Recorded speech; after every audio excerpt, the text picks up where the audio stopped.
पैसा लूटा है, विकास के धन का भ्रष्टाचार में डुबोया पूरा पैसा, और यही कारण से उनकी संपत्ति दिन दुगनी रात चौगनी बढ़ी है। एक साधारण एमएलए हो जाता है, साधारण एमपी हो जाता है, देखो क्या संपत्ति आती है। और एमएलए एमपी तो छोड़ दो, कॉरपोरेटर हो जाता है तो देखो कितनी संपत्ति आती है। ये सारी संपत्ति आती है आपके मेरे खून पसीने की कमाई के दिए गए टैक्स के पैसे को लूट कर, वहां से आती है ये संपत्ति।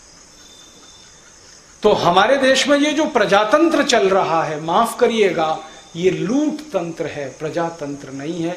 और हर 5 साल के बाद नाटक होता है इस देश में, मैं लूटूंगा या तू लूटेगा, तय कर ले भाई।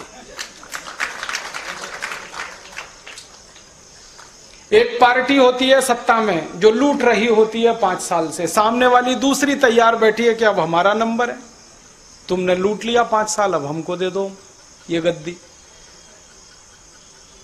और वो आपके सामने आते हैं उल्लू बनाने के लिए कि भाई वोट दे दो, विकास करेंगे। भाई 62 साल से तो किया नहीं, तुम क्या करोगे?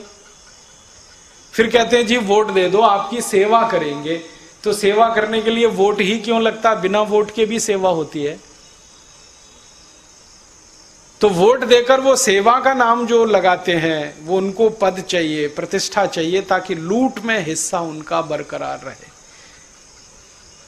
मुझे कई बार अफसोस से कहना पड़ता है कि जब आप किसी नेता को एक वोट दे देते हैं तो आप खुद उसको लूट का लाइसेंस दे देते हैं कि जा 5 साल के लिए तेरी मौज, जो लूट सके तू लूट।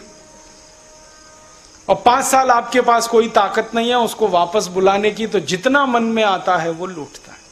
और उसे मालूम है कि दोबारा चुन के आया नहीं आया तो एक बार में सब घर भर लो। तो अभी तो इनकी संपत्ति की जांच अगर आप करा दें हिंदुस्तान के नेताओं और अधिकारियों की, तो आंखें फट जाएंगी आपकी। मैं बिना नाम लिए कह रहा हूं, एक व्यक्ति इस हिंदू